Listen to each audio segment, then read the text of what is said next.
नमस्कार दोस्तों, मेरा नाम डॉक्टर नगेंद्र यादव है। आज मैं आपको बताऊंगा वो 5 बातें जिससे कि आपके बर्ड्स जो है बिल्कुल हेल्दी रहेंगे। ये 5 टिप्स आप हमेशा याद रखेंगे तो आपके बर्ड्स कभी भी बीमार नहीं पड़ेंगे। सबसे पहले जो चीज़ होती है फूड।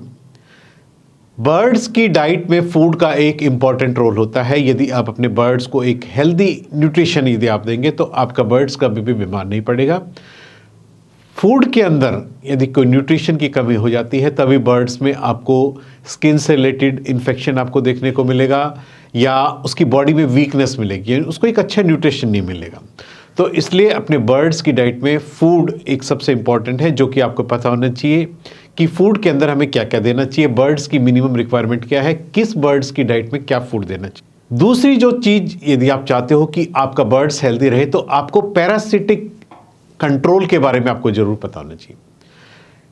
बर्ड्स के अंदर 2 तरह के पैरासाइट्स होते हैं, एक एक्सटर्नल प्लस एक इंटरनल। एक्सटर्नल वो होते हैं जो बर्ड्स के फेदर्स के ऊपर, आपने देखा होगा लाइस और माइस यानी जुएं जो होती है छोटी छोटी, बर्ड्स के फेदर्स के ऊपर होती है।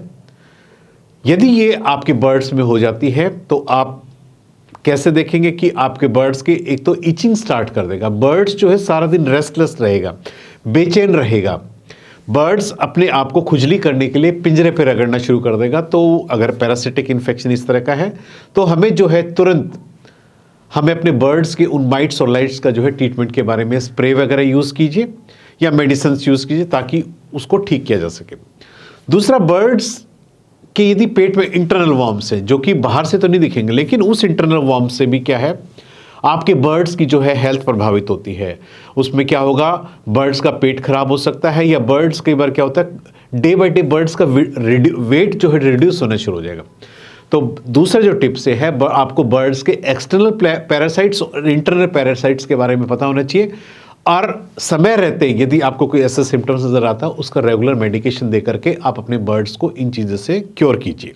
बर्ड्स के फैदर को हेल्दी रखने के लिए हमें जो है हफ्ते में 2 बार अपने बर्ड्स की फैदर्स की क्लीनिंग बहुत ज़्यादा ज़रूरी है। बर्ड्स को हफ्ते में 2 बार बाथ देना ज़रूरी है। आपको पता है नहलाने से बर्ड्स में क्या होता है, जब भी आप अपने बर्ड्स को नहलाते हो तो ऑटोमेटिक आपने देखा होगा कि गीला होने के बाद आपका बर्ड्स अपनी बॉडी के एक एक फैदर्स को संवारता है। और आपने एक चीज़ कभी नोटिस करी होगी कि बर्ड्स जो है पार्टिकुलर एक जगह से, बर्ड्स के क्या है वेंट वाले पोर्शंस में वहाँ पे जो है ऑयल सिक्रीट होता है जिसको, तो बर्ड्स क्या करता है उस ऑयल को वहाँ से टच करके पूरे फैदर्स पे उसको शाइनिंग करने के लिए पूरी बॉडी के ऊपर फैदर्स को फैलाता है। और ये प्रोसेस कब होता है, जब अपने बर्ड्स को नहलाते हो तो बर्ड्स क्या करता है उस ऑयल को सूखने के बाद अपनी पूरी फैदर्स पे लगाता है जिससे कि आपके बर्ड्स के पंखों के अंदर शाइनिंग या चमक होती है। इसलिए अपने बर्ड्स को हफ्ते में 2 बार नहलाना भी बहुत ज़्यादा ज़रूरी है। इससे आपका बर्ड्स बिल्कुल हेल्दी रहेगा। बर्ड्स को हमेशा प्लेन पानी देना चाहिए नहाने के लिए, उसमें कोई भी मेडिसिन या शैम्पू का कभी भी यूज नहीं करना चाहिए। गुनगुना पानी दीजिए, वो बर्ड्स के लिए बिल्कुल हेल्दी रहेगा। बर्ड्स की चोंच और पंजे 2 ऐसी चीजें हैं, यदि हम इनकी रेगुलर देखभाल करेंगे तो आपका बर्ड्स कभी भी बीमार नहीं पड़ेगा। बर्ड्स की चोंच को क्या है एक्सरसाइज करने के लिए, हार्ड ऑब्जेक्ट्स चबाने के लिए उसके केज के अंदर होनी चाहिए। उसके लिए जो है आप कैल्शियम के ब्लॉक्स दे सकते हो या अपने बर्ड्स को टॉयज आप हमेशा दीजिए और टॉयज को चेंजेस करते रहे। दूसरा, चू करने के लिए आप उसको बर्ड्स को साबुत गाजर दे सकते हो या सिंपल कॉर्न छीलने के बाद ऐसा दे सकते हो या गन्ने को छील करके बर्ड्स के केज में डाल दीजिए। इससे क्या होगा, बर्ड्स को जब भी अपनी बीक को शार्प करना होगा या उसकी बीक के अंदर खुजली होती है तो वो इन चीज़ों को बाइट करके अपनी उस प्रॉब्लम को सॉर्ट आउट कर सकता है। बर्ड्स के पंजों में कोई डिफॉर्मिटीज ना है, उसके लिए आपको अपने ध्यान रखना चाहिए कि बर्ड्स के केज के अंदर जो आप उसका बैठने का परचीज आप लगाते हो वो हमेशा वुडन का परचीज यूज कीजिए, यानी जंगल से एक लकड़ी ला करके सीधा नेचुरल वुडन आप उसको दीजिए ताकि बर्ड्स जब आपका उस लकड़ी के ऊपर बैठता है तो बर्ड्स अपने पंजों को हमेशा उस पर लगातार घिसता रहता है। यदि हम एक अच्छा परचेज प्रोवाइड नहीं करेंगे तो बर्ड्स के जो है नाखून बढ़ जाते हैं या बर्ड्स के नाखून बढ़ने से क्या उनके वो लंगड़ा करके चलना शुरू कर देता है। इसलिए केज के अंदर ये चीज़ हमेशा वुडन की जो परचेज है वो हमेशा होनी चाहिए ताकि अपने बर्ड्स अपने पंजों को घिसता रहे। बर्ड्स को रेगुलर वॉच करते रहिए, सिर्फ 5 मिनट का समय दीजिए। जब भी आपका बर्ड्स आप उसको खाना देते हो तो आप 5 मिनट उसके सामने बैठ जाइए और देखिए खाना खाने के बाद आपका बर्ड्स किस तरह की ड्रॉपिंग्स करता है, किस तरह की बीट करता है। यदि आप इस स्टार्टिंग फेज में ही यदि बर्ड्स में कोई दिक्कत होती है, तो जब भी कभी बीमार होता है तो आप उसकी बीट का कलर देख करके या उसकी कंसिस्टेंसी देख करके ही एक आप आइडिया लगा सकते हो कि आपके बर्ड्स में कोई प्रॉब्लम तो नहीं है।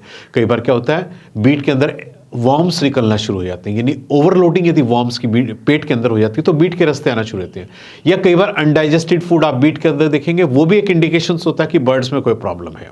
बर्ड्स के बिहेवियर में यदि अचानक से कोई बदलाव हुआ, उसको नोटिस कीजिए कि बर्ड्स अचानक से ऐसा क्यों कर रहा है, कि अचानक से उसने बाइटिंग करना शुरू कर दिया है, आपस में बर्ड्स ने फाइटिंग करना शुरू किया। तो ये बिहेवियरल जो चेंजेस होते हैं, ये भी आपको रेगुलर नोटिस करते रहना चाहिए। बर्ड्स ने अचानक से वॉमिटिंग करना स्टार्ट तो नहीं कर दिया है, क्यों किया है, क्या कोई डाइट में ऐसा आपने चेंजेस किया है, बर्ड्स को सांस लेने में कोई तकलीफ तो नहीं हो रही है, या बर्ड्स का वेट अचानक से लॉस तो नहीं हो गया। ये सब चीज़ें यदि हम 5 से 10 मिनट का समय देते हैं अपने बर्ड्स को वॉच करते हैं, तो इन सब चीज़ों को जो है हम वॉच करेंगे। और जैसे ही आपको कोई ऐसी प्रॉब्लम नज़र आती है तो आप तुरंत अपने वेटरी डॉक्टर के पास जाकर के उसका समाधान आप कर सकते हैं। आज मैंने इस वीडियो के माध्यम से आपको वो 5 टिप्स बताए हैं, यदि आप इन 5 चीज़ों का ध्यान रखेंगे तो आप अपने बर्ड्स को बीमार होने से बचा सकते हैं। उम्मीद करता हूँ कि आपको मेरा वीडियो पसंद आएगा। यदि आपको मेरा वीडियो पसंद आए तो प्लीज़ मेरे चैनल को सब्सक्राइब कीजिए। धन्यवाद।